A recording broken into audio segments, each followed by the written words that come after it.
environmental justice is a form, in my mind, of spatial justice that deals with differential environmental impacts according to where you live.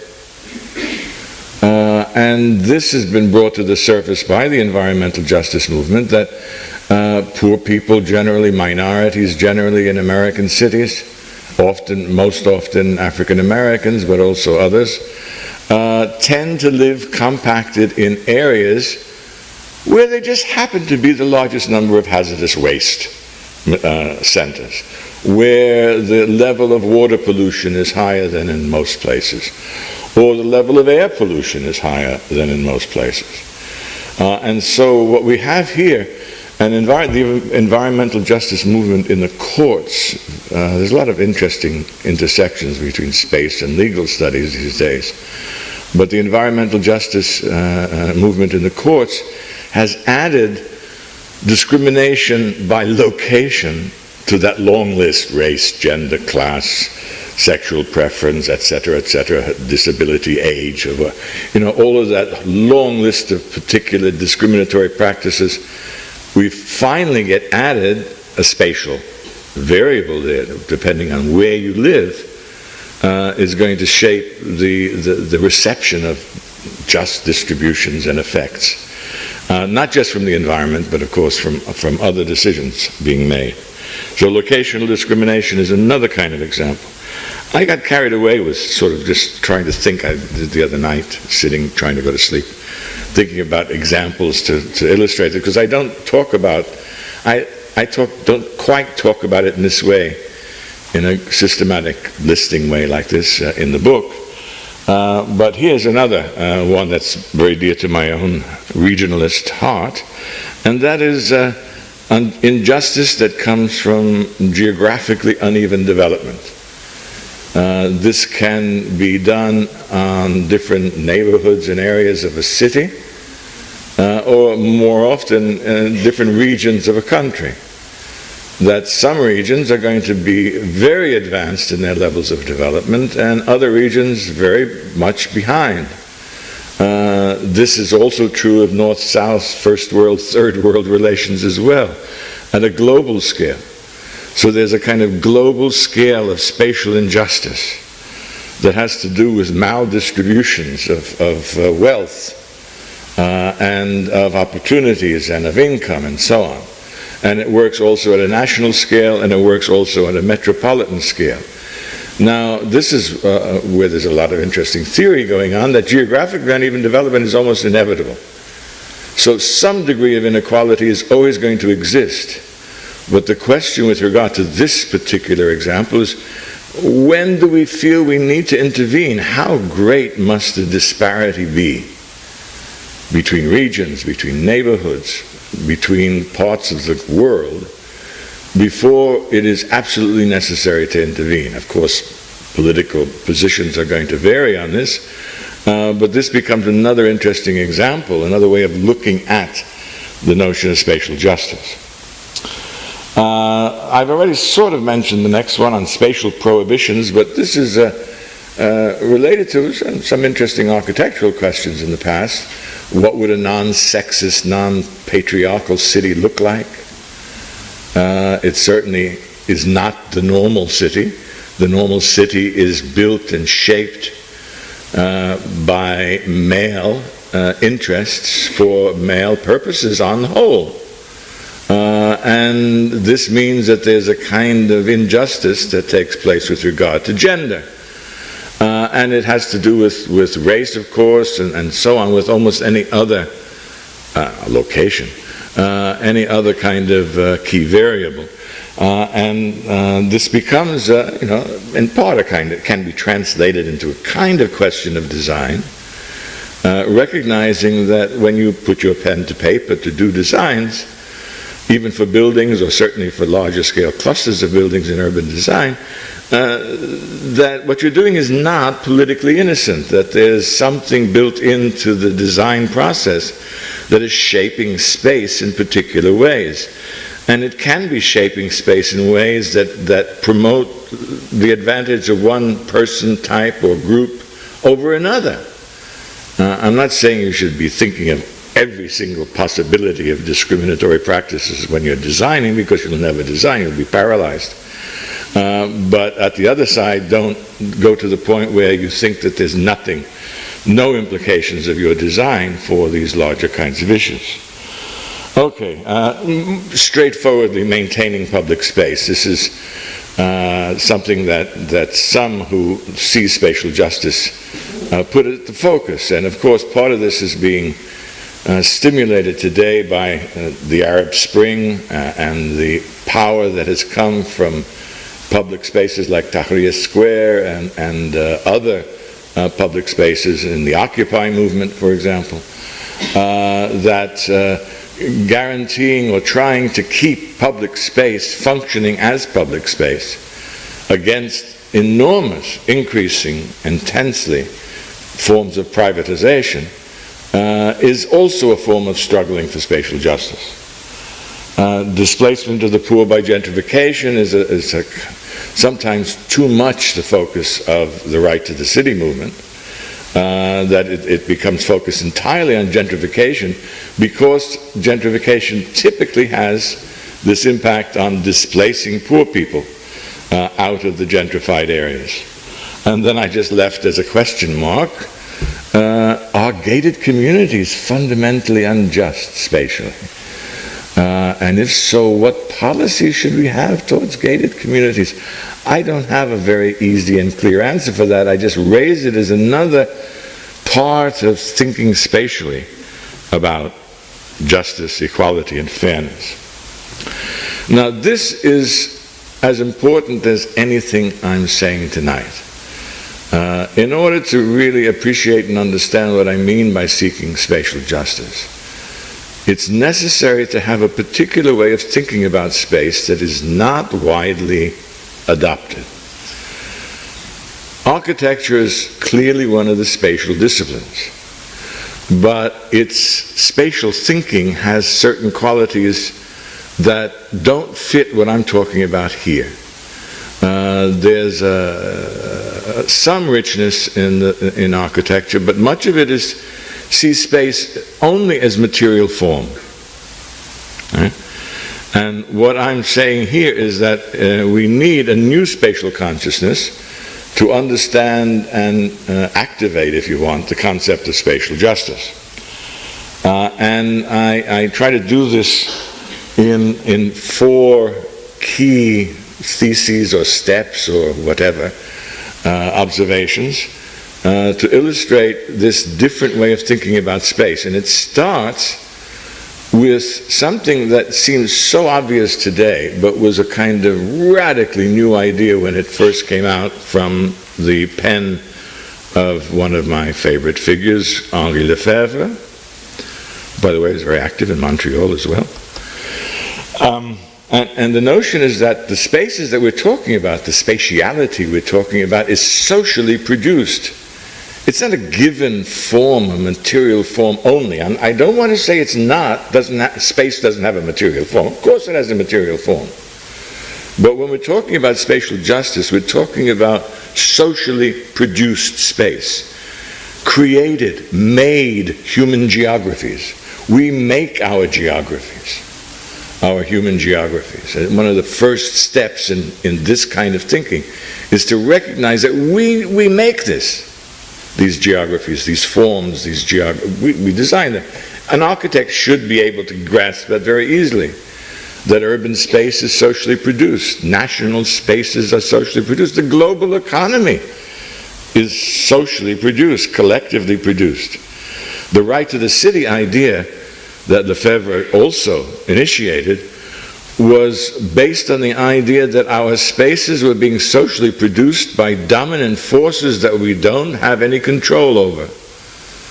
That the city was being shaped by forces beyond the control or even access of large portions of the population. And the right to the city was an attempt to mobilize populations to participate in a much greater and deeper way in this social production of space. So the first one is absolutely necessary to begin, and it has all kinds of repercussions as well, and it's a kind of Lefebvrean idea in many ways.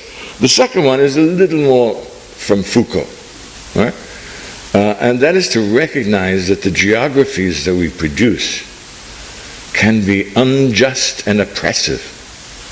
The urban spaces we produce can do bad things to us, right? So this social production of space process is very politically charged.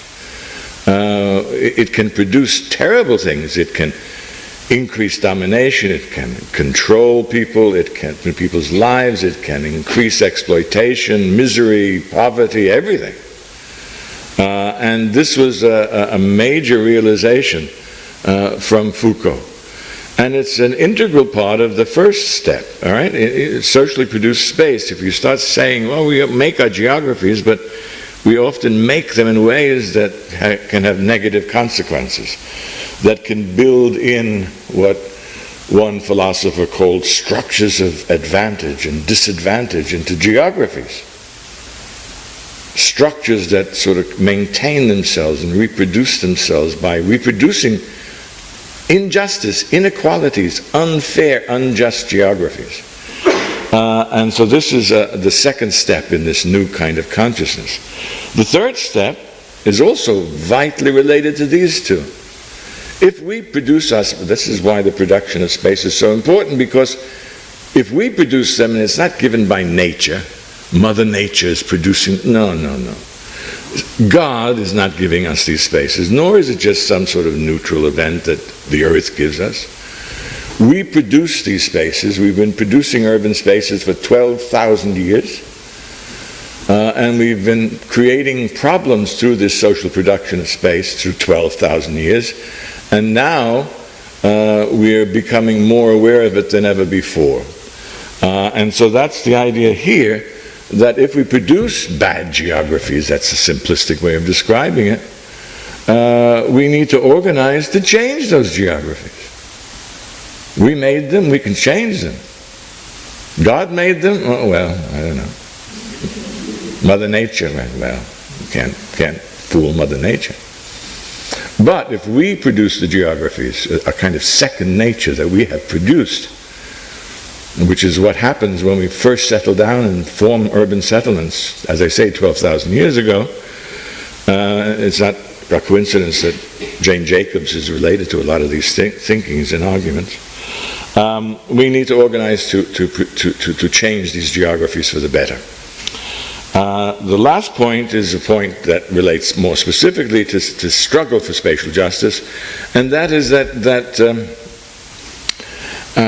looking at spatial justice and the need to organize to produce greater spatial justice provides a lot of extra benefits. One of the benefits is that it can link up social movements that had been very difficult to link up before. Feminist movements, labor movements, movements around sexual orientation, that these movements tend in the past to be very distinctive and channeled. But every one of them has a spatial aspect to their oppression and problems. And this spatial aspect is something that can be more easily shared. So people who are suffering from gender discrimination, people suffering from racial discrimination, from poverty and other kinds of forms of discrimination, locational, can find a kinship and hence lead to what I think is necessary today for any kind of social movement, and that is coalition building. The days when you can have a simple social movement around one issue, those days are gone. You're not going to be able to do it, whether it's community development or feminist issues, if only one issue. Today it's going to be much more difficult to be successful in any way. And so it becomes necessary to build not just coalitions around the same issue, but cross-cutting coalitions. And this is where the spatial thinking comes in most vividly. Okay. These are just a few observations that I used to start this imagination. One from Edward Said, who's one of the most creative and powerful spatial thinkers. He says, all of us, I mean, this is part of the sort of power of these arguments. We can't avoid existing in a way that engages us in struggles over geography. That's life.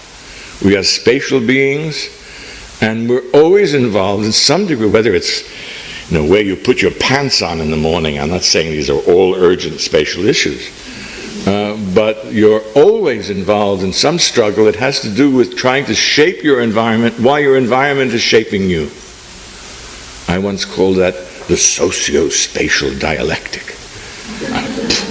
But I mean, it's fundamental to life that we're always existing socially and individually, trying to shape our environments, and at the same time our environment is trying to shape us, and we need to see it as a two-way street. Whereas most academics and geographers and others are very comfortable with seeing how social forces and processes shape forms, spatial forms and geographies. That's what they're specialized in, how capitalism shapes our built environment. Massively important work of David Harvey and others in Marxist geography. But the other way around, how our built environment shapes our politics, our class identities and relationships. Our politics is rarely studied. Geographers are particularly afraid of that. Oh my God, geographical determinism, we mustn't do that.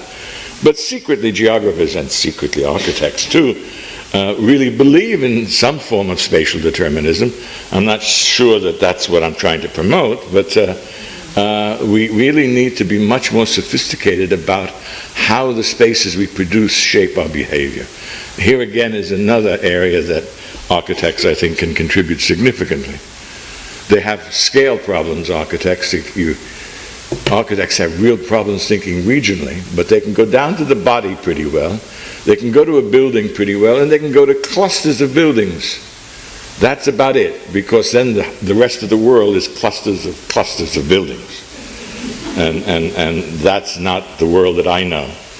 But if you keep the scale at a micro level, the architects have a lot of things to say.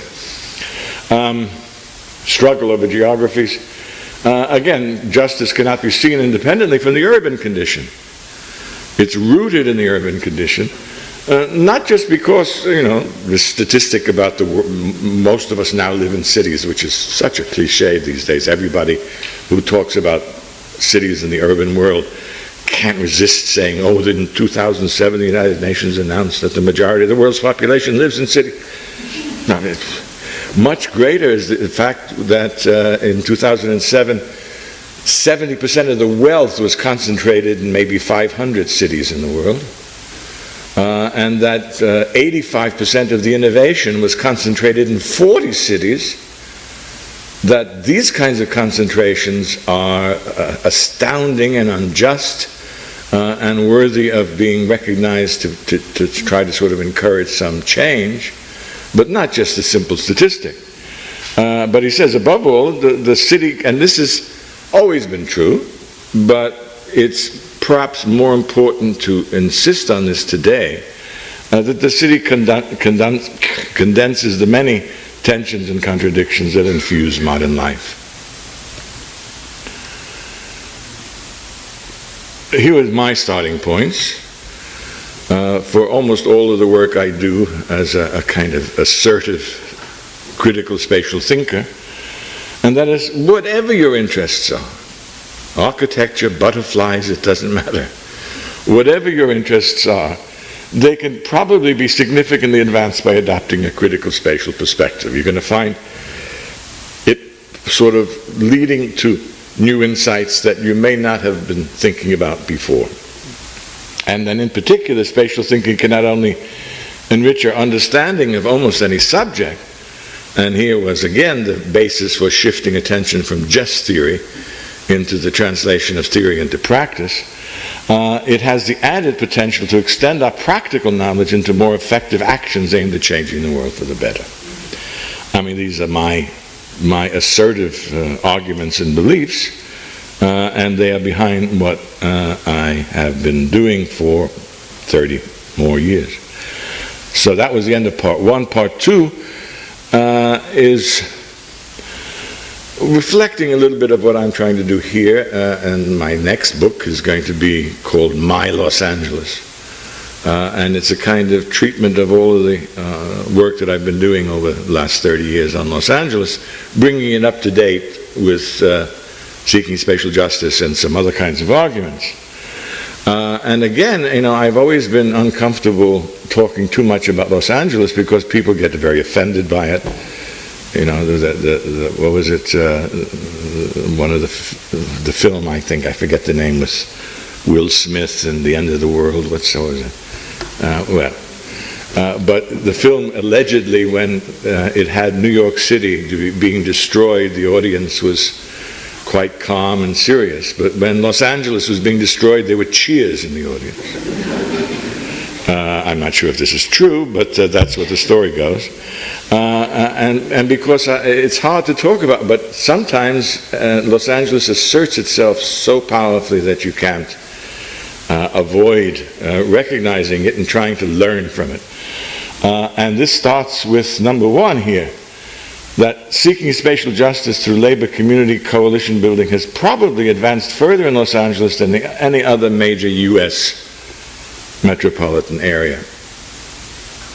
And this includes the Right to the City movement, maybe not so much number one in the Occupy movement, but certainly up there in ways that are rarely recognized.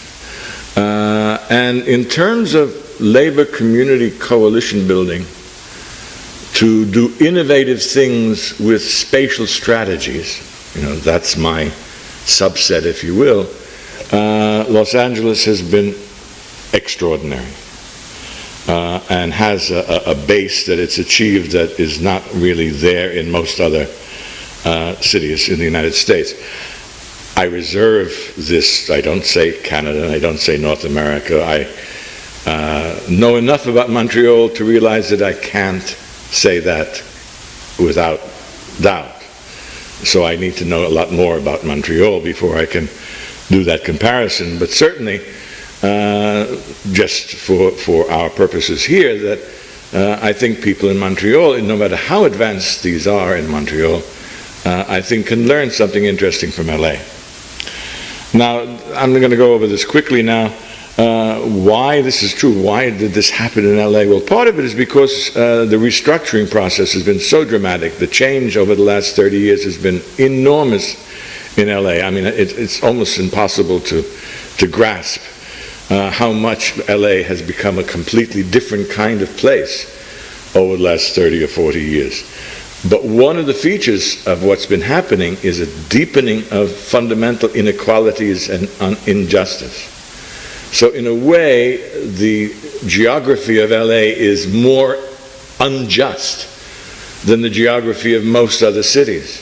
So it's not surprising, perhaps, that social movements attempting to address inequality have emerged most thickly in LA. I also argue that the riots in 1992, which were not just simple race riots, but were very complicated global events, now called the Justice Riots, by the way, not a coincidence. The first day of the riots were in the streets were people carrying banners saying, "No justice, no peace."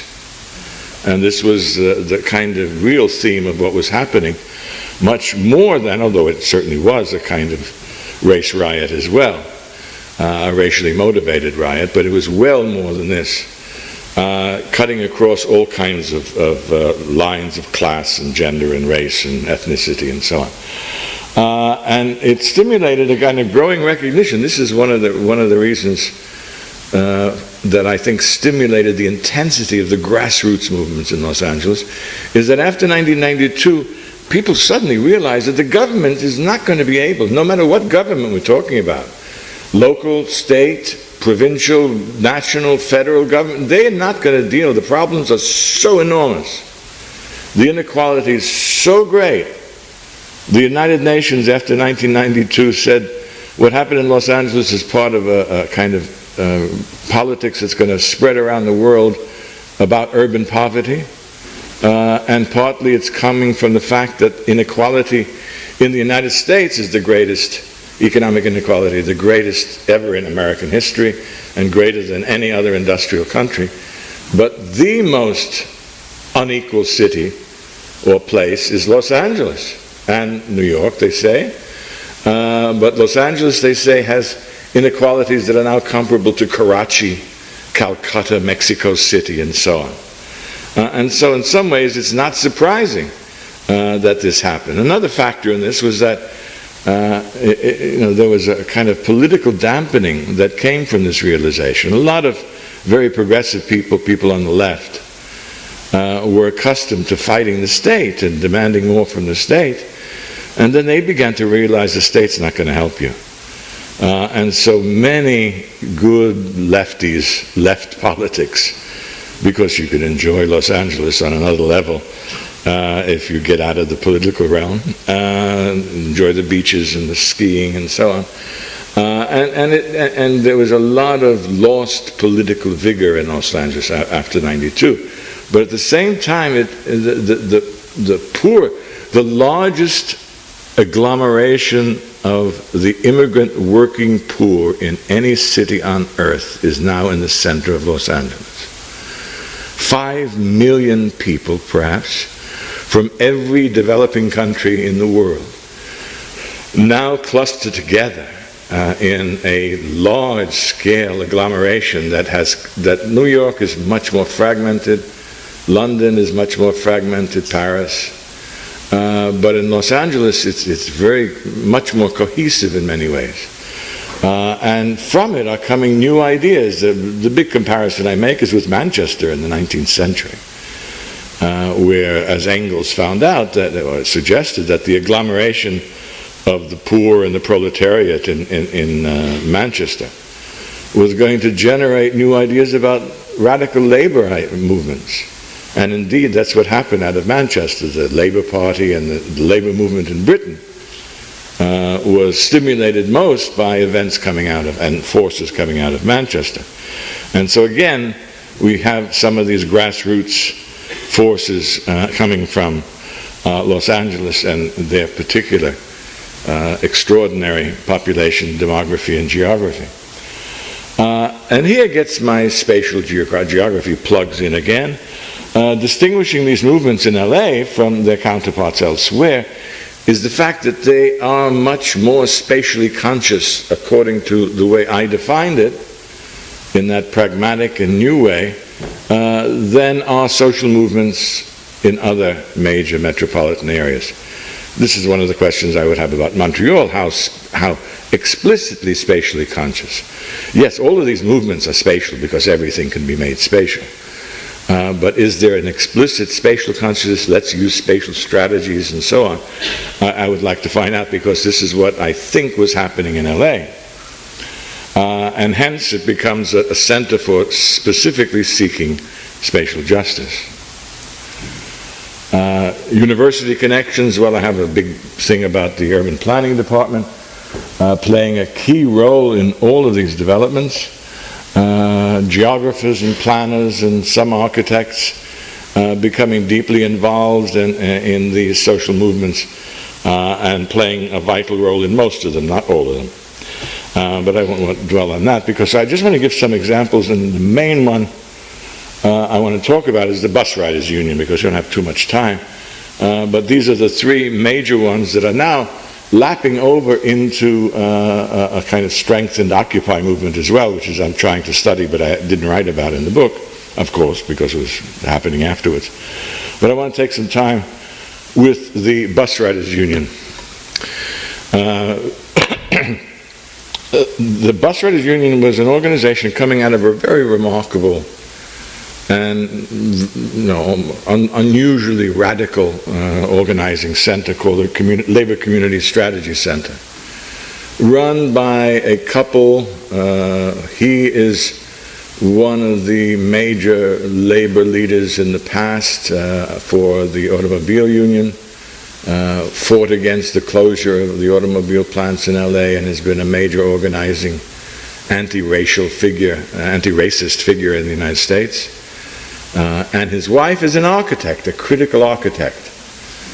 And so you can see an architectural spatial mentality inculcated into the whole Bus Riders Union.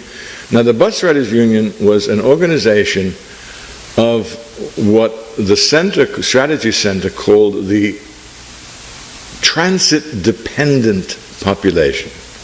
It was a brilliant spin, a brilliant term. The population in Los Angeles, which is probably getting on to 1 million people, who were so poor that they could not afford to run a car with the insurance and everything, and so they had to depend entirely on public transit. The only alternative to the struggle I'm going to talk about, they say, was to give them all free cars. That was one serious solution that was suggested.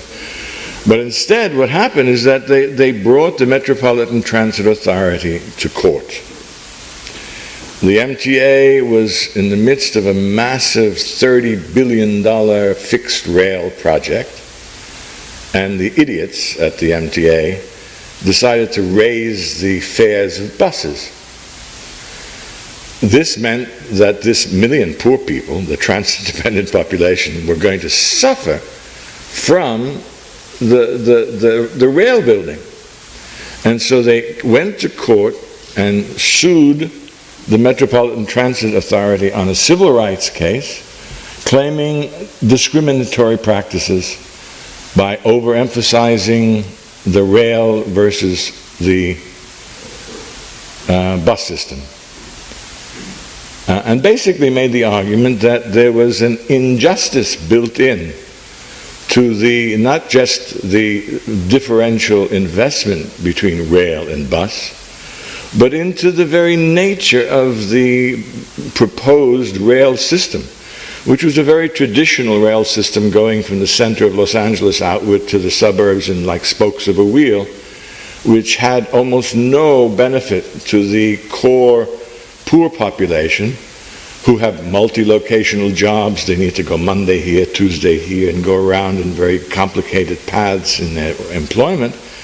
And, you know, the idea of just one line that goes out to Beverly Hills and Glendale and the Valley or whatever is not going to help them very much. So it was not just a lawsuit based upon investment discrimination, which, by the way, has great depth in the whole of the emphasis on automobiles. Lion's share of all investment has always gone to automobile rather than rail and public transit. But that was another story. So they sued and they won the case. Now, this is completely against the hardline left Marxist interpretations that David Harvey, that the normal workings of an urban system always lead to the redistribution of real income from the poor to the rich. Yeah, 95% of the time that probably happens. Public policy decisions and so on. Not only public policy, but shopping centers decisions and groceries, where to locate and so on. All of those spatial things I talked about would tend to benefit the wealthy, like Westmount got to address what was a very democratic regional process going on in Montreal, to sort of break it open again to their favor. Why did this? Well, that's another story. This is part of the process, and they forced the MTA to put bus system improvements at the top of their list and budget. They had as part of the agreement, the court order, they had to buy a large number of environment-friendly buses. Los Angeles now has the largest environmental-friendly bus system in the United States. They had to deal with scheduling and crime at bus stops, investing massive amounts of money in research and action on these things. Los Angeles now has developed a kind of switching system that every other American city is copying. a kind of innovative idea. And indeed, billions of dollars, not the 30 billion, but billions of dollars have shifted from a rail plan that would have helped the poor, but would have helped the rich much more, to a bus plan that helps the rich a little bit, but helps the poor much more. A very unusual event, also for its magnitude in terms of the amount of money involved. Between billions for buses is the theme of a book that the organizer is writing now. But this is, it opened up a precedent that would be, I guess, revolutionary in the United States. If it was possible to allow the Bus Riders Union case, or the Labor Community Strategy Center versus the Metropolitan Transit Authority of Los Angeles, if that case's precedent could have expanded to other places, just think what could have happened. Every plan made in every city would have to be subjected to a spatial justice test. Does this plan discriminate against the needs of the poor in favor of a group that doesn't have that immediate need? And if it does, throw it out. Now, that could have really created absolute chaos in every bit of the planning process. You want to close down hospitals? We can show you that this is deeply unjust for poor people, because the ones you're closing are most accessible to the poor. The ones you're leaving open are comfortable for the wealthy. They don't need it. So your geography is unjust, the geography of your plan. And you can do this for decisions on education, on transit, on housing, on everything. Well, if it weren't for the Gulf-Iraq War, I'm sure the Bush presidency would have crushed this earlier. But it took a few years until 2001, when our dear Supreme Court, in its usual 5-4 ultra-conservative decision, in a case that they, I'm sure, made up. It was a Mexican in Alabama who decided that he should be taking his Department of Motor Vehicle test in Spanish, and that it was discriminatory not to give it to him in Spanish. This went to the Supreme Court and just invited the Supreme Court to just crush the Bus Riders Union case. And this is what they did in a decision called Sandoval versus State of Alabama or something. And not only it was Scalia as the major spokesperson, who was the most evil of all of them, and on a par almost with Karl Rove, but that's another story too. But what he said was how the Supreme Court literally stopped the civil rights movement. The first statement was, well, you can't do this unless you can show the public authorities intended to discriminate. That is, for the civil rights movement, you had to prove that governments and so on, the courts, said, oh, let's get those black people and prove that before you can prove discrimination. So that was enough. That could almost shut the Bus Riders Union case. But then Scalia was very happy to go on further and made an announcement from the Supreme Court that the organizing world today is only beginning to realize the impact of, and this was back to 2001. He said, no independent private organization or authority or individual can sue any government agency on discrepancy and discriminatory practices, period. No one can sue any government agency on discriminatory practices. This was what the Supreme Court said in 2001. And as you can imagine, that certainly crushed the Bus Riders Union spread. In 2006, because it was a 10-year agreement, 2006, the agreement went out of effect. And since then, the MTA has viciously been destroying the bus system, trying to destroy what was also building up as the best bus system in the United States. They've cut out something close to 900,000, something like that, 9,000 miles of bus routes. They're increasing prices. And the Bus Riders Union, which still exists, is actively out there fighting like mad.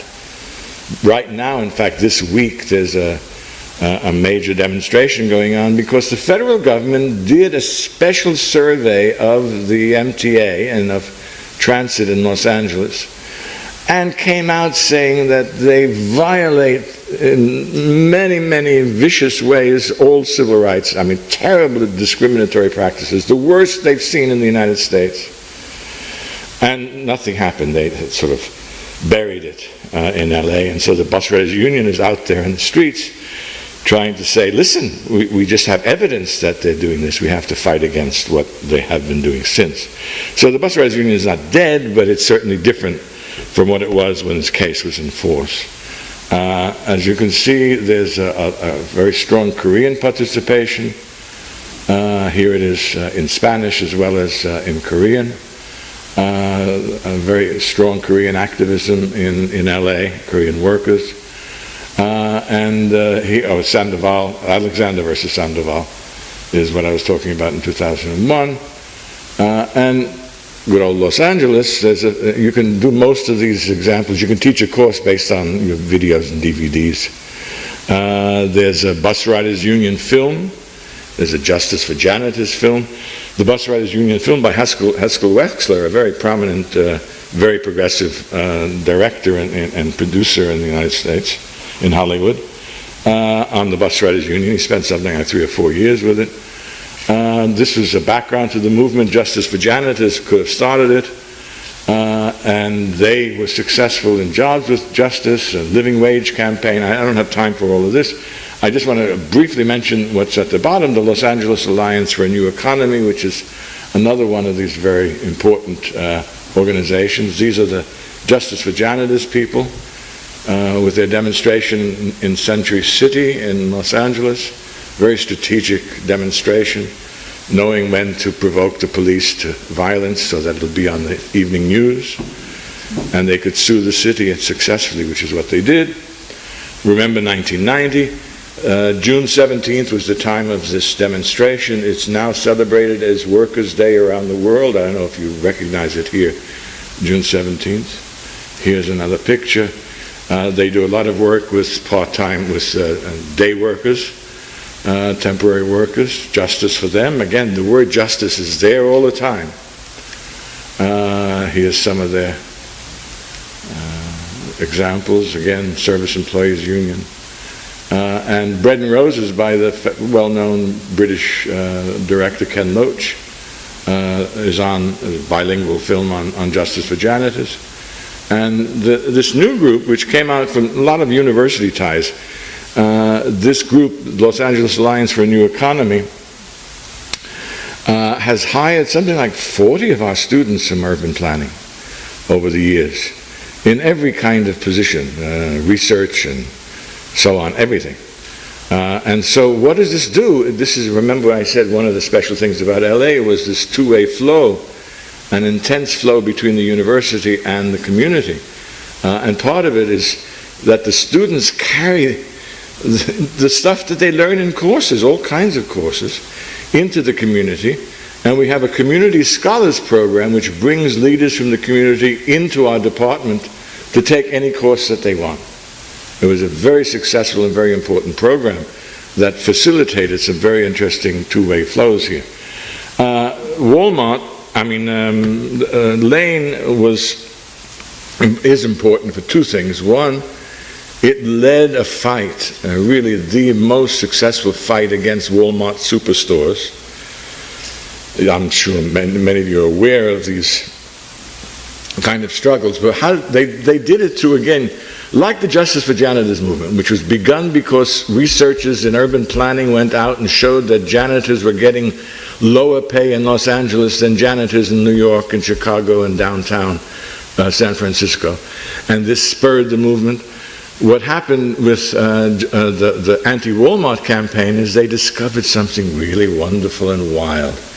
And that was the reason why Walmart can charge low prices is that they pay their workers so little that the workers can only survive by going on welfare and food stamps.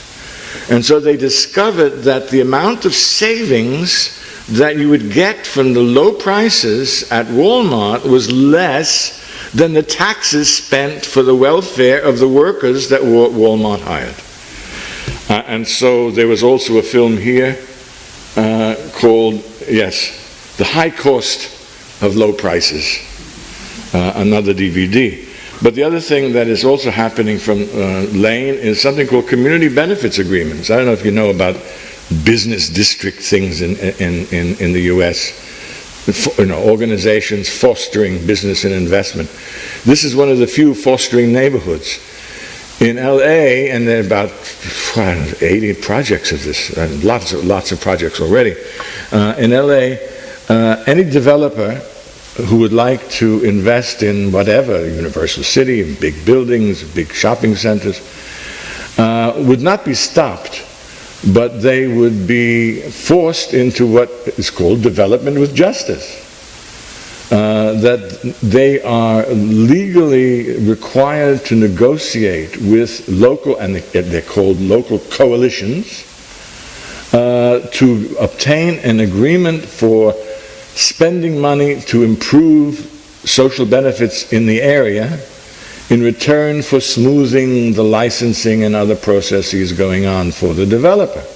So it's not stop development, but forcing a kind of concern development, a kind of more just development. And this is being spread throughout the United States. It's more successful in LA because of the foundations it's building on.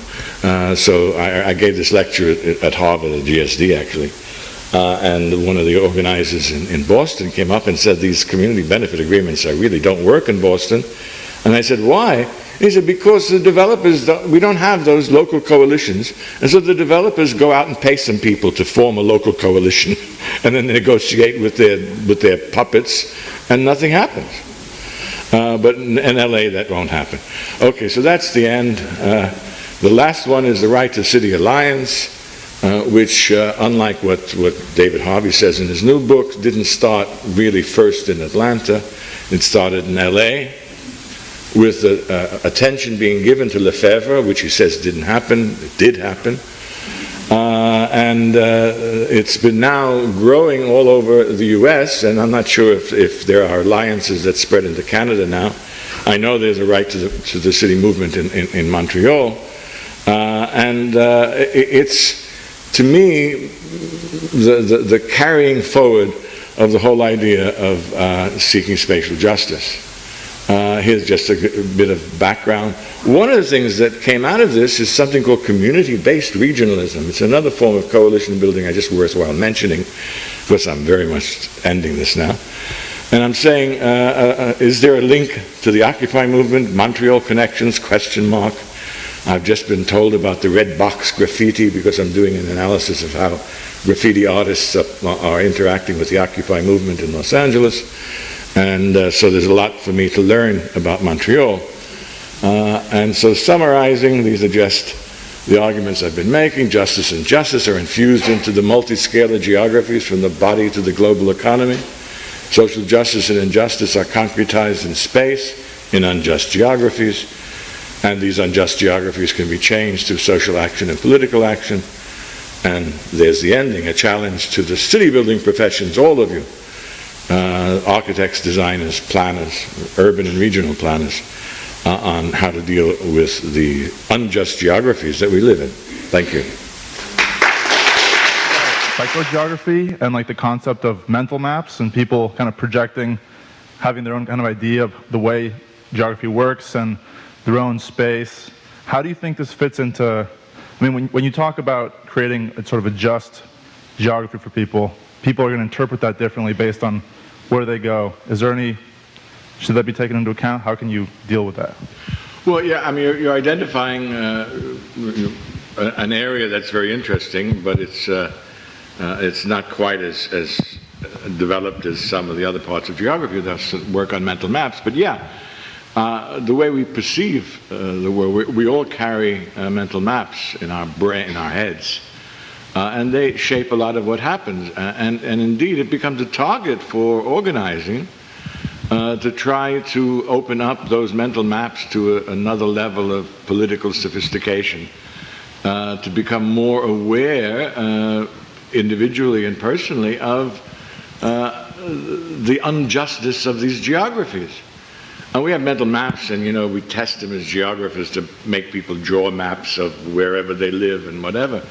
But I think we can target this and incorporate this, like all of GIS, if you will. People think my politics make me against GIS, but I think GIS could be made very, very useful as almost any other kind of geography in this. So this is just one of many kind of possibilities. But again, the key point is how to make people aware of the injustices of geography, not just with regard to them personally, but on a larger social scene as well.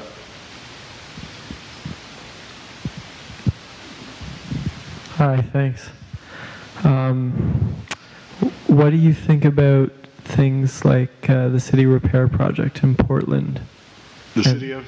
The city repair project, it's shutting down intersections to make community spaces. And I don't know very much about what the Portland situation. I have a little bias about the Portland situation, sort of bragging about its regional planning and governance, but it's probably as much of a sprawling suburbia as anywhere else. But yeah, I think the core of Portland is a place with some very innovative ideas. I don't think they've explicitly attached themselves to either the environmental justice or certainly the spatial justice kind of right to the city movement.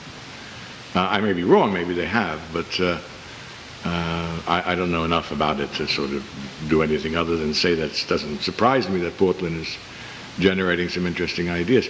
But again, this is still at a partial level from what you're describing, that it requires a kind of larger scale spatial vision. There are these little projects that may be contributing towards improving the situation, but I'm not sure that they have done this on the basis of a larger scale look at injustice with regard to public transit in Portland. And I just want to encourage this larger scale vision first, because as I said, I think there's a tremendous need, and in part it's also an answer to the first question. There's an enormous need to develop good methods to do what the Supreme Court now forbids you to do, and that is to do a spatial justice test on plans, on designs, on whatever, to sort of say, this design has a high degree of spatial injustice, or a middling degree, or a low degree. How do we do that? Is to me a very interesting challenge. I don't have easy answers, but I think there's a lot of tools around. And again, this is supposed to be kind of tools lecture, so it's appropriate to identify this as well. I'm going to steal two other thoughts that I had, or one about Jan Gehl in Copenhagen, and what they're doing in terms of the public space. So that's coming to mind. I would love your thoughts on that. And then also your thoughts on what's happening here in Montreal and Quebec, the student movement. Well, Copenhagen and Amsterdam are very interesting places for very innovative ideas about public space. Amsterdam has been constricting its democratic spaces over these last 10 years, but Copenhagen, from what I hear, has been very open. I think they've been particularly innovative with housing and the kind of cooperative housing and collective housing process. But again, you know, I'm very peculiar. I really want that spatial assertiveness explicitly there. Yeah, I think some of it is there in Copenhagen.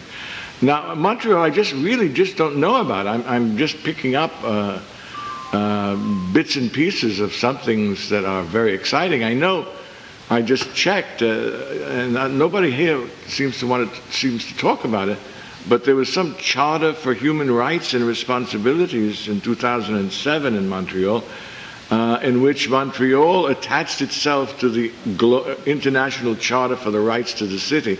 The first city to explicitly connect itself to this global charter for the right to the city. There are dozens of cities in Europe doing this.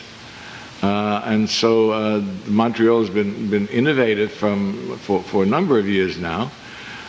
Somebody just showed me the red squares yesterday. I didn't notice them before, and it's hard to read. And I would love to find out whether anybody has done some surveys. Get the architects out, you know, go and take some pictures and what's going on. So, I mean, there's a lot of things I'd like to know about. I know somebody wrote to me this morning, who's I'm hoping is here, about a local Concordia-based demonstration of right to the city in one of the squares in I guess, downtown Montreal. And so Montreal seems to be an extremely lively place for things that sound very much like what I'm talking about, but I just don't know enough. I want to know much more about what's going on. One of the things that I've reacted to is that what's very interesting, and I don't know what to make of it, but it's certainly something that strikes me, and that is the Franco-Anglo divide in Montreal. You know, I don't know how this works itself out, if it does. But, you know, I don't know, is there border crossing between them, or is there only an Anglo movement and a Francophone movement, and never the twain meets? I don't know. But certainly that's one of the questions I have, because people have been telling me about things that are either Francophone or Anglophone. And I know the Westmount story because I'm a regionalist. I'm really interested in regional urbanization, which is another thing I'm writing about. And I may give a lecture on this later on. And so Montreal was very exciting when it decided to do macro-regional planning and create this large-scale region and absorb all of the fragmented Anglophonic islands that had islands of advantage and so on that had evolved over the years. And then I hear that the whole regional plan was challenged by wealthy white people, wealthy Anglo people. I don't know what's happened to it. It sounds like it just gave up on some of its most interesting ambitions.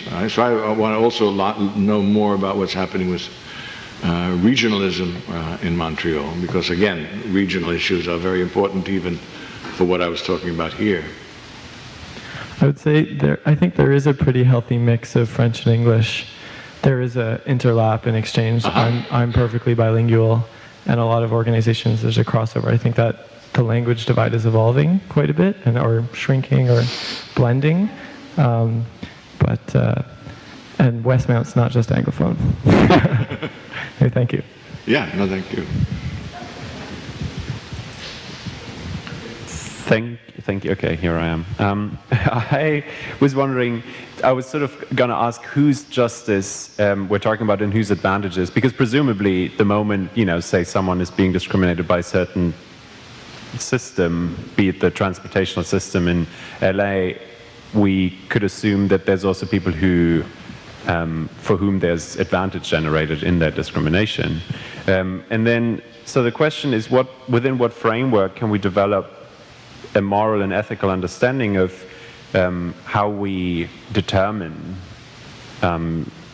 this understanding of justice and what it means in that situation, and whose justice we're fighting for, etc.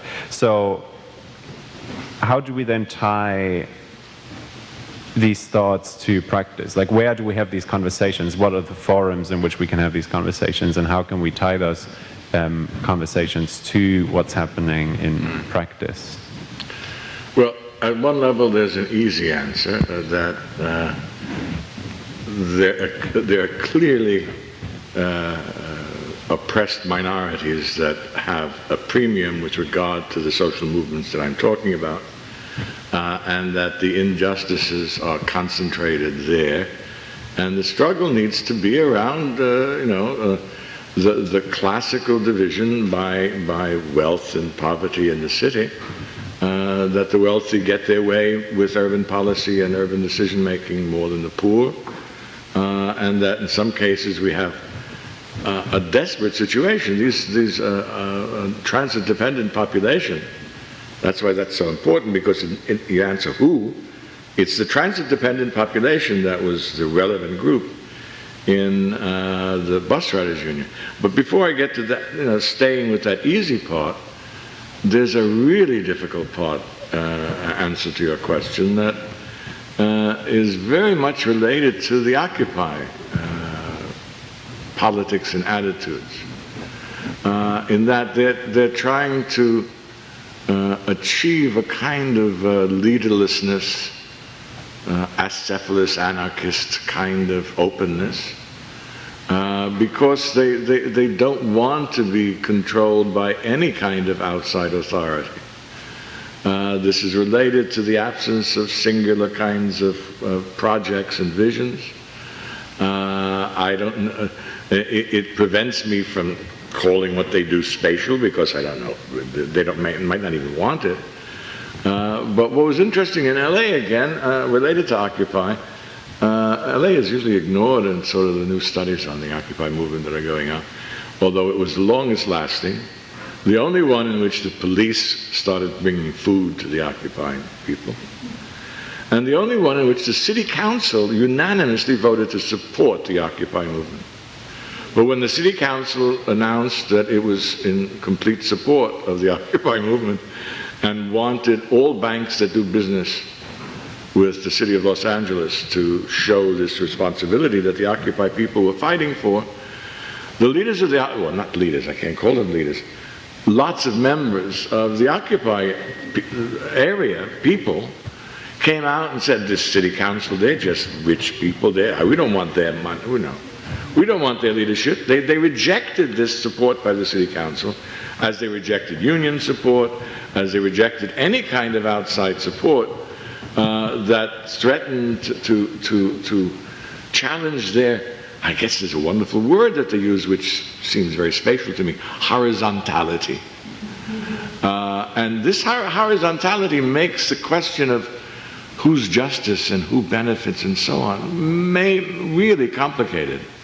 And so I'm trying to navigate this situation where it's very straightforward who benefits and who becomes the basis for the struggle, into a situation which is sort of has ripped this open into a kind of complexity that I don't yet know how to deal with.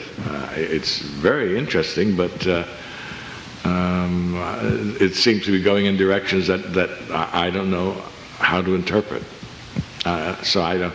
It's still a good question, but partly there's a very easy answer. You know who you're fighting for, and in terms of justice, the more difficult question is how bad injustices do they have to be before you're mobilized to fight them, and how do you define that becomes also related to your question. But that's as good an answer as I can give, I think.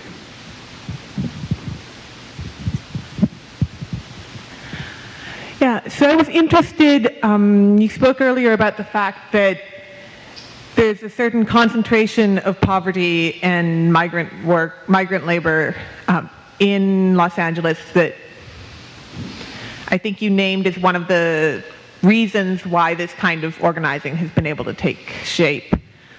And I'm wondering what role specifically Latin American migrants have played in that, and to what extent you see ties between what's emerged in Los Angeles and the sort of... Did you say Latin American? Yeah.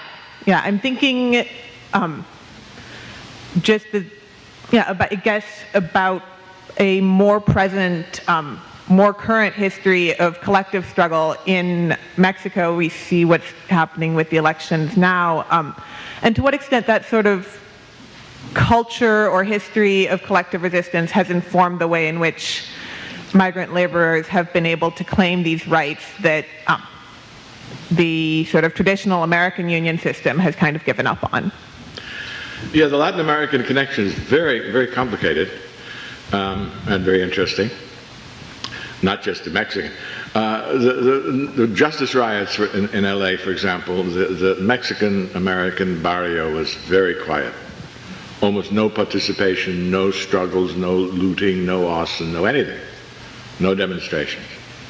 Most of the demonstrations took place in the main Central American area, Nicaraguan, Salvadorean, people with national traditions of radical mobilization. And that's what is a powerful force from Latin America, the Central American countries in particular. The other connection that comes to my mind, again, partly because it's regional and it relates to the media and the whole social networking, is Chiapas. And the Chiapas movement, which is a radical movement, because there's the Mexico City and most of the Mexican core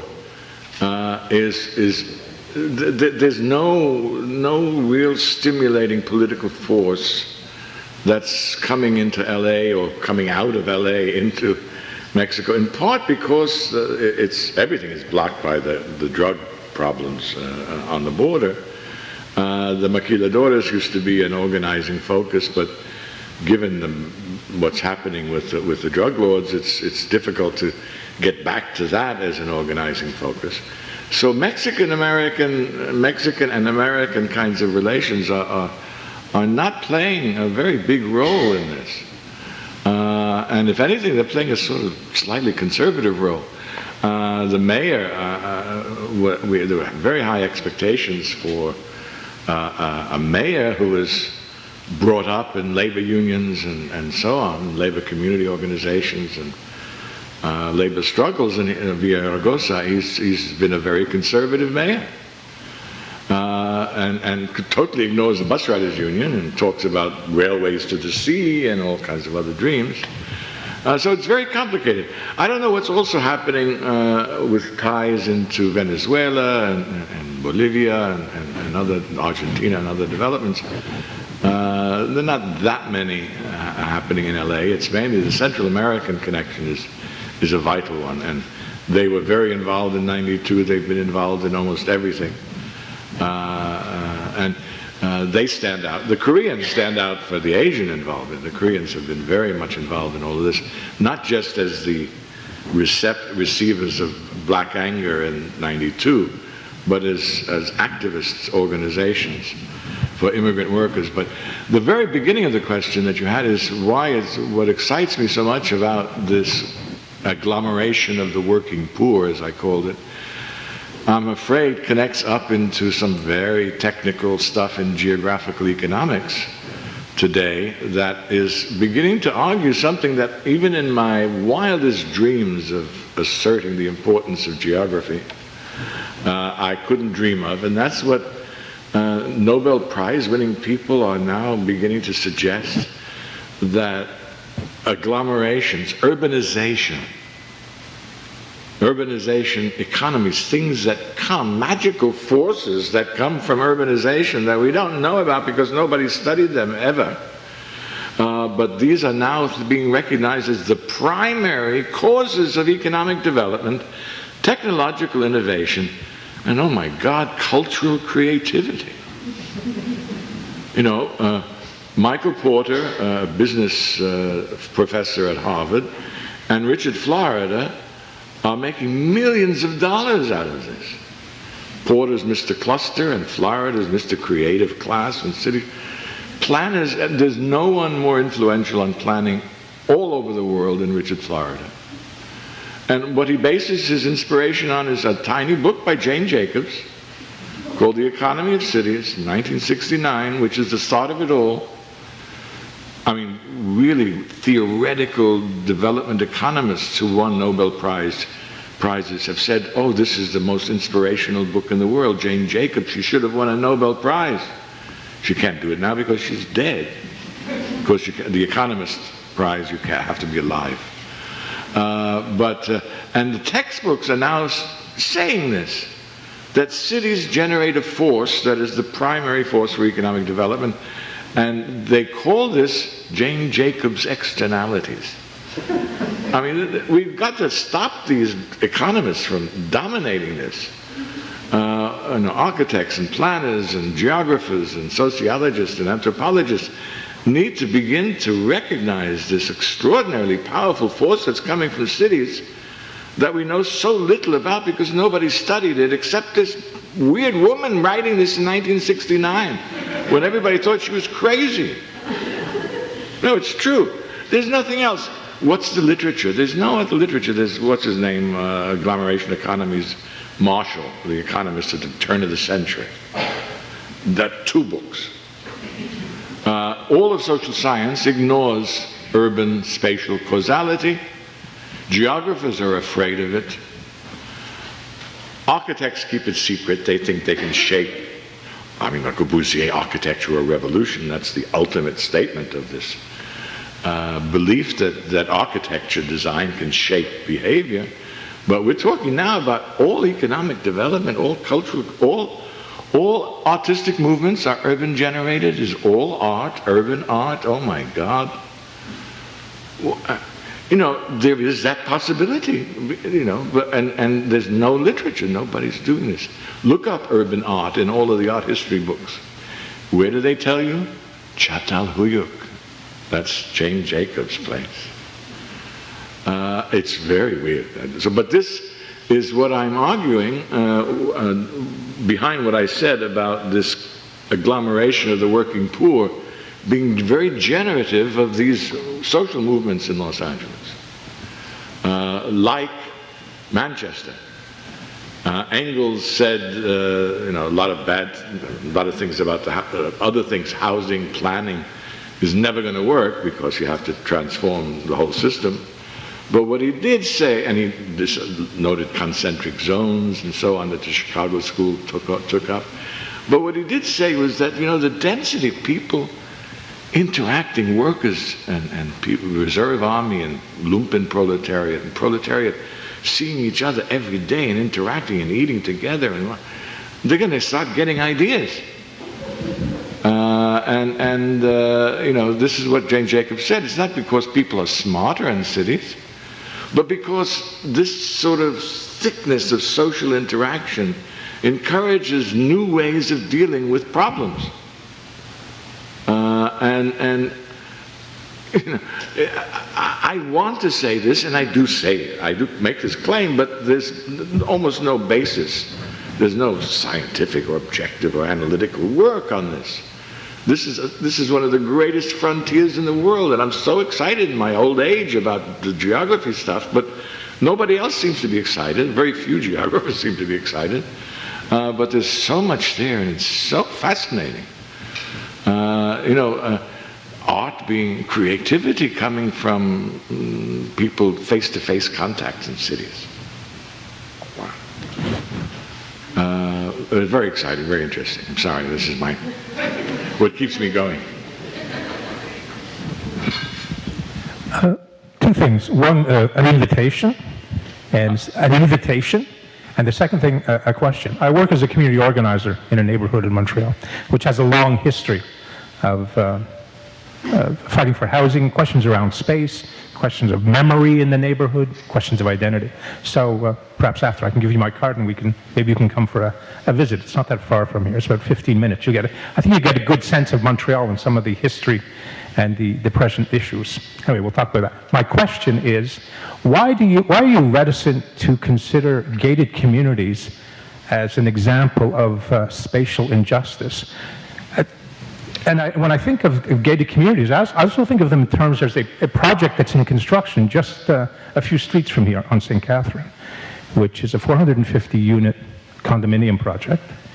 And their advertisement puts the emphasis on certain amenities like spas, pools, terraces, gymnasiums, sauna, which obviously, and they're going to be, that's going to be not just gated, it's going to be guarded facilities, which cuts it off obviously from the others on the street, and the area in which it's being built is an area which is being quickly, it's been going on for 30 years, but it's accelerating in terms of its gentrification and the marginalization of a lot of populations. So I'm curious as to why you hesitate to think of gated communities or that kind of condominium project as examples of spatial injustice. Oh, you're asking why I even question? Why you hesitate? Yeah, why you put question marks? Just on your invitation, my immediate query is whether it has to do with whether you're involved in significant cross-cutting coalition building, because I don't think deep neighborhood movements are likely to be successful in the contemporary scene unless they organize on a regional scale and develop cross-cutting alliances with a number of other organizations that share some of this spatial oppression. So I know there are many examples of rich neighborhood, long-time struggles and community-based kinds of organizations, but I don't think they're going to be like normal unions on their own are not going to be as successful as they used to be. But in terms of coalition building, maybe there's some other kinds of issues. On the gated communities, I just left it open because it's, I usually see it at a macro scale, and on not project by, if you do it project by project, you know, this is individual choice and you can't do anything about it, but it also separates it from the neighborhood. But on a larger scale, there is the degree to which the fact when gated communities become the primary form of housing, you have the potential for the secession of the rich, that they, unlike the rich in the past, who might move to suburbs or villas or whatever, now they try to escape from the city. And so you're getting the loss of urban responsibility in these gated communities. And so that provokes just the question of do we develop policy, again as a planner, or at least in the planning department, the question of what kind of policy should there be? Do we prohibit gated communities? And then I started saying, well, no, you can't do that. I don't want to bow to the kind of arguments that this is democratic and freedom and free market kinds of arguments, so how can you restrict it? But at the same time, what do? Do you stop it? Do you prevent people building this? And it's these kinds of questions. I mean, the policy response, is it worth organizing against gated communities? In struggling for spatial justice around gated communities? I don't know. And that's why at least I have some questions about it. Yeah, there's all kinds of things that can be piled up on the negative side on gated communities, and maybe not so much on the positive side, but when you translate it into some form of activism and policy action, it's very difficult to deal with. I'm sorry, that's, I don't know, but that's what gives me the question marks.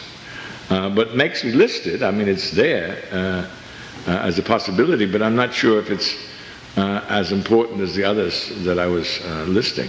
I sometimes upset my students, my progressive students mainly, in my class when I occasionally say things like, actually, gentrification is a little bit better than the gated community movement. And so you can't say anything positive about gentrification. And I said, well, I don't know.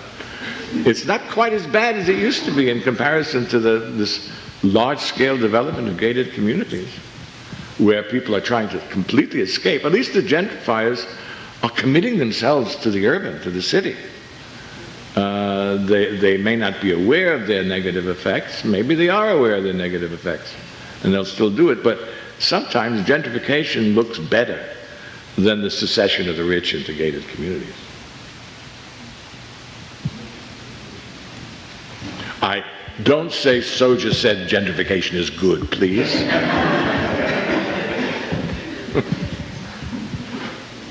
There was already a question about your opinion about Montreal, so I understood that you're just newly arrived, or so I will ask you for how long you will be in Montreal, and secondly, briefly, maybe if you can tell us about your methodology. How will you learn more, or how will you integrate this into your thinking, the situation that Montreal is living right now? And if I may, I suggest to you maybe you go in the eastern part of the city, because the cleavage, the division or cleavage you noticed exists, and a different movement is happening. There are sometimes the movement is linked, but sometimes separate. So I think it could be interesting for you to, maybe you have, but yeah. But I would like to know more about your methodology, or well, first, the first question. I'm going to be here for another 5 weeks, so I'll be here until August 10th or something like that. And what your comment and a number of other comments are suggesting is that I need some sort of guru, somebody who can look at this larger variety of things, because there does seem to be so many things happening in Montreal that maybe 6 weeks is not enough. But I'm not going to be able to or want to spend all my time doing that. How does it fit in? Well, I'm finishing off this book on Los Angeles with a chapter on seeking spatial justice, but it's mainly on Los Angeles. But it's part of another project that I'm writing with a former student who's now got his doctorate, and has been one of the leading graffiti artists in LA, and he did his dissertation on the graffiti murals movement. And so we're trying to write a piece on some of the Right to the City and Occupy movements, LA, but more than LA, and how graffiti intersects. Graffiti artists have intersected, because in LA it's become extremely close, rich. The graffiti artists have done all of the logos and all of the Occupy stuff, and they're fantastically beautiful. We're not allowed to say that they're so beautiful, but they are quite beautiful pictures that they've done. And I'm also writing, ask how it fits in, I have in mind, and this may be something I can do here as well, a book that starts with a project that I did called Painting Los Angeles. And it had to do with interpreting the early scene painting movement in Los Angeles, which has been dismissed as just a bunch of people doing colorful pictures, to argue that this was a very politicized organization. Even though the Disney cartoonists, the early ones, were artists who did paintings of union movements and meetings and politics that just are forgotten. So it's trying to recover that. And then I'm particularly interested in one of the Mexican, who are called Mexican muralists, Alfredo Siqueiros. And Siqueiros was the wildest, most politically left of all of them, much more than Rivera and Frida Kahlo and all of that. But he did a famous mural painting in downtown Los Angeles that was whitewashed in 1 week because it was so politically sensitive. I mean, it showed Mexican peasants sleeping and American soldiers with guns and rockets and things standing above them. And it was just unacceptable to the powers in LA. But he subsequently was almost forced out of the United States, but went to New York. And Siqueiros is the first spray can painter, the originator of the bulbous lettering that you see in graffiti, which I always wondered, where did that come from? It comes from Siqueiros, who in New York City, I have been finding out, taught Jackson Pollock how to do drip painting. And so Siqueiros is one of the major figures in all of Western art, and he's dismissed as a kind of, oh, he's a Mexican scene muralist. And so I want to take the Siqueiros connection and then connect it up into the story that the student, this fellow that I'm working with, is doing about graffiti artists and muralists. So I have a kind of vision of a very visual art book on Los Angeles, which is going to require a publisher who's able to do things in color, which I haven't been able to do before. So I haven't really. I started on this some time ago for a Getty project, strangely enough, and never published anything from it. Now I'm sort of recovering it and thinking about another kind of book before I disappear somewhere. I have a question about scalability, and it seems to me that in the concept of spatial justice that you've been sharing with us, there's kind of this magical regional scale of organizing and of movements that if it's too small and not connected enough at neighborhood level, it doesn't work. It has to have a kind of certain critical mass in this magical regional vision.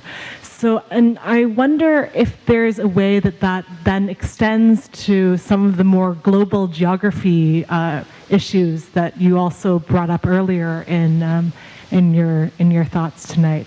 Yeah. I mean, does it only work if you have regional movements that are coincident, like such as in the Occupy movement, or are there some other mechanisms or organizations for extending the concept of social justice or spatial justice to those larger and ultimately global scales? Well, you're tapping something very dear to me. I'm in many ways more a regionalist than I am an urbanist. A regionalist, somebody who espouses the region as a very useful tool for doing everything, and lots of different things. And I'm hoping to give another lecture before I leave on what I'm calling regional urbanization, because this is another very important part of what I do. And I love when you're talking about sort of magical, but it's not really magical, but what I'm arguing is that I've been studying urban change, urban restructuring over the last 30 or 40 years, not just in LA, but all over the place. And I think what's been happening is much more than just piecemeal changes and accumulated changes, but a radical, epical species change in the very nature of the urbanization process. That we have in our minds something called a metropolitan model of the city. First of all, this metropolitan model isn't always there. It evolves in the late 19th century and dominates the 20th century and dominates all of our talks about modernity and all the modern metropolis. But what I'm saying is that modern metropolis, what was its features? It usually had one big urban core that was dense and exciting and criminal and crime and artistic and all of that, heterogeneous culturally, migrants coming in and out and so on. It's exciting. And then there was a break and there was sprawling suburbia. Two worlds, a dualism in the metropolis. An urban world and a literature that talked about cities, and a suburban world with a totally different literature about suburbanism as a way of life. That's the model that we have in our mind, and we're assuming, oh my God, that's going to forever.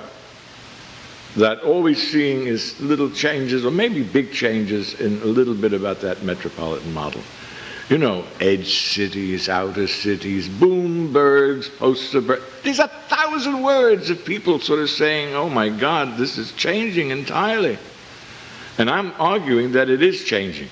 And a new model is emerging, and it's called regional urbanization. It's not just, it happens to be a region, but it's a regional urbanization that's marking the end of the metropolis era, the opening of a new era in the 20th century of regional cities, city regions. That's what we're going to be talking about. We're not going to be talking about metropolitan areas, Greater Montreal. No, it's going to be the city region or the regional city. That's going to be on our vocabulary for the next 50 years. And it's got a different dynamic. It's erasing the difference between urban and suburban. It's making that difference almost non-existent anymore. We can't tell the difference. Maybe you can do it here still. In Los Angeles in particular, you can't tell the difference between what's suburban and what's urban. It was difficult before, but now it's even worse. You know, people who do comparative studies of metropolitan areas in the United States, they shouldn't be doing this anymore, because they don't know what do they do for Los Angeles.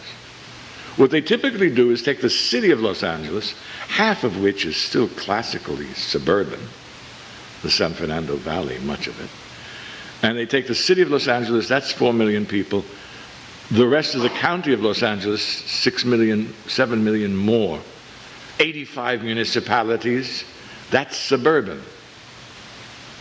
Los Angeles has, my latest estimate, 40 cities of 100,000 or more clustered around it. Are these suburbs? Is Long Beach 500,000 people? That's a suburb? Santa Ana, Anaheim, 300, are these suburbs? What? We don't know what they are. In much of Orange County, there are places where there are more jobs than bedrooms. What's this? And so the regional urbanization argument is really and that's why, and it really relates more closely in some ways to architectural thinking and urban design, that it's sort of saying that there's a sea change going on. It's not just a kind of accumulation of change, but a switch in the very model of what a city is like. And this new regional model has other kinds of features to it. It's flattening out. The old density decline was very sharp and then low density sprawl. If you look at the density of urbanized regions in the United States, you discover what's the densest urban region in the United States? Los Angeles.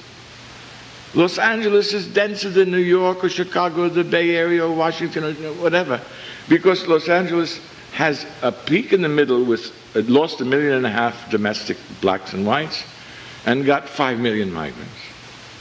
So the center is dense, packed, and the suburbs have become cities. So the density gradient, instead of this, is like this in LA.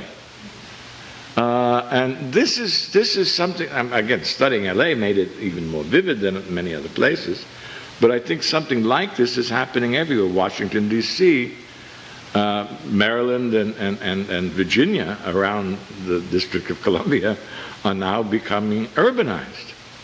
They're not suburban anymore. Baltimore is a kind of urban outlier of Washington. The Bay Area is a kind of structure of different cities. Polycentric, networked urbanism is what's happening. The Europeans are advanced already, the EU, and doing major studies of governance problems and polycentric city regions, city region governments and city region planning, new kinds of spatial planning going on in Europe. But the American urban establishment, North American urban establishment, hasn't recognized it. So yeah, the regions are very special for me, and I'm, because of a lot of radical changes that have been taking place, promoting a regional kind of urbanization. The urban and the regional are meshing together in ways they never meshed together before. You could separate them 30, 40 years ago. Today they've like converged together. And the other thing you were asking about connection to the global, there's been a kind of unleashing of urbanization that happens with regional urbanization. So regional urbanization now explodes beyond the old hinterlands. These networks are growing larger and larger and larger and larger. The city region of Shanghai, I once asked, the government of China has put a new organization to deal with the city region of Shanghai, which is the lower Yangtze. I said, how many people here? 75 million people live in the city region of Shanghai. 60 million in the lower Pearl River Delta. 110 million in the two major centers in Honshu in Japan. What is this? And you know, of all people, Richard Florida in a Newsweek article is now doing something he's calling megalopolitan regions that are sort of continental scale regions. So Asia now, he says, there's a kind of Pan-Asian monster urban region, mega region.